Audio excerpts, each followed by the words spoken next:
Section 3.6, the chain rule. This lesson will teach you all about the chain rule and how to use it.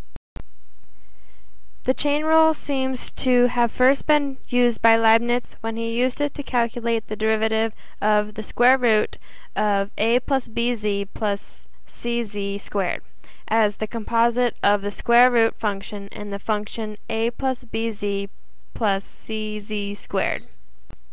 The common notation of the chain rule is due to Leibniz. In calculus, the chain rule is a formula for solving the derivative of the composition of two or more functions. This is the formal definition of the chain rule, which is if y equals f of g of x, then dy dx equals f prime of g of x, g prime of x, or if f is differentiable at the point u equals g of x and g is differentiable at x, then the composite function f of g of x is differentiable at x, and f of g prime of x equals f prime of g of x, g prime of x.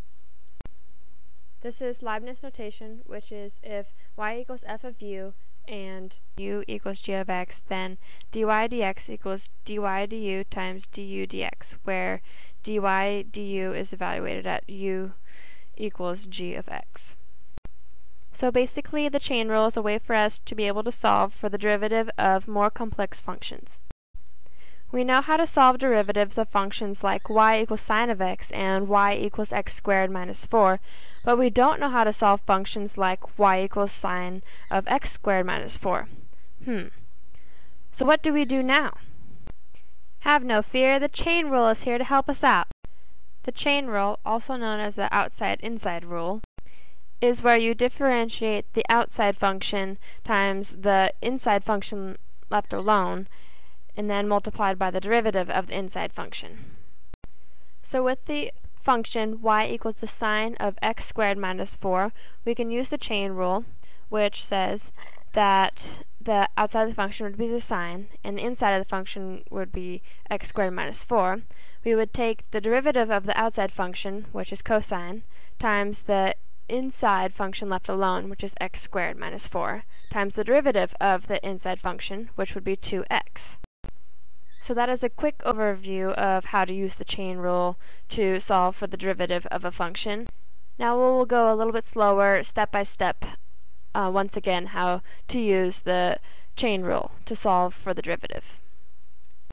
Here we have a function, y equals the sine of 8x, and to solve for the derivative of this function, we have to use the chain rule. So in this case, the outside of the function would be sine, and the inside of the function would be 8x. And to solve for the derivative of this function, we take the derivative of the outside function times the inside function left alone times the derivative of the inside function. And so we take the derivative of the sine times 8x times the derivative of 8x, which equals the cosine of 8x times 8. And that simplifies to 8 cosine of 8x.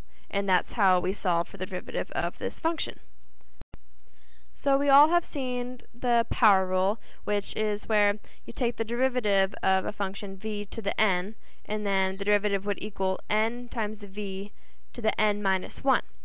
And in functions like y equals x to the 5th, we would use the power rule to solve for the derivative, which would equal 5x to the 4th.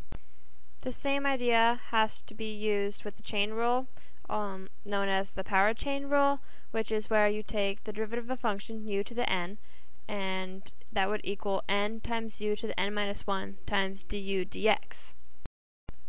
To find the derivative of this function, y equals sine to the 5th of x, we have to use the power chain rule. And to start off, we will rewrite the function as y equals the sine of x all to the 5th, just so it is a little bit simpler.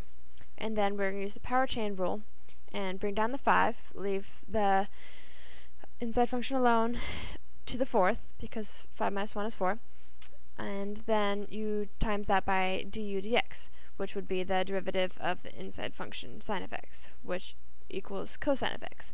And so your answer would be 5 times the sine of x to the 4th times cosine of x. Here we have the function y equals the cosine to the third of 5x, and to find the derivative of this function we have to use the power chain rule. So first off, we are going to rewrite the equation as y equals the cosine of 5x all to the third, just so it is a little bit easier. And then we are going to use the power chain rule. So we are going to bring down the 3, leave the cosine of 5x alone all to the second, and then we're going to take the derivative of that inside function.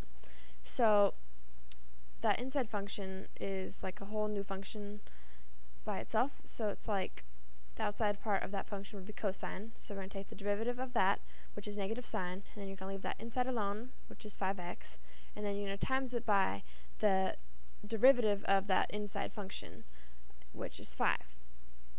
And that will give you the derivative of this function. Sometimes to find the derivative of a function, you can use substitution with the chain rule just to make it a little bit more simpler in your work. So here we have the function y equals the cube root of the sine of x squared. This is where Leibniz notation comes into use. So we have dy dx equals the dy du times du dx.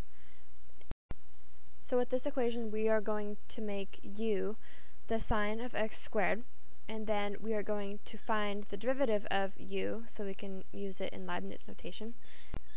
So du dx would equal the cosine of x squared times 2x, which is just using the chain rule. And then we're going to take our first function, the y equals the cube root of the sine of x squared, and rewrite it as y equals the sine of x squared all to the 1/3 power. And so then we're going to substitute in our u. So we would have y equals u to the 1/3 power. And then we're going to find the derivative of this function. So using the chain rule, the derivative would be 1/3 u to the negative 2/3 times du dx. That is supposed to say du dx. And then we would plug in our u's and our du dx, and we would get 1/3 the sine of x squared all to the negative 2/3 times the cosine of x squared times 2x. And then our answer simplified would be 2/3 x times the sine of x squared all to the negative 2/3 times the cosine of x squared.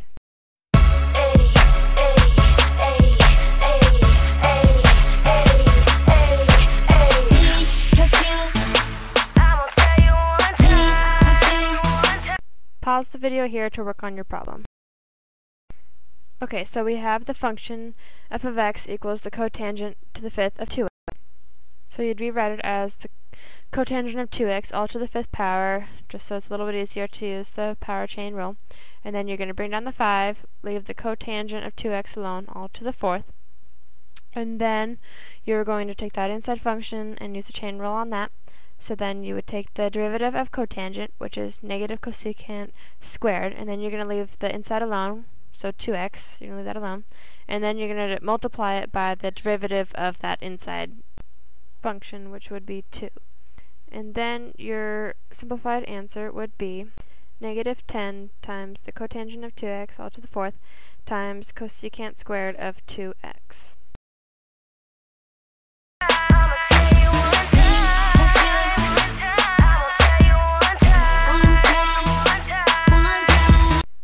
Pause the video again to work on your second homework problem. So here we have the function f of x equals the tangent of the square root of 5x minus cosecant of the square root of 5x. So we are going to make our u the square root of 5x, which we can rewrite as 5x to the 1/2 power.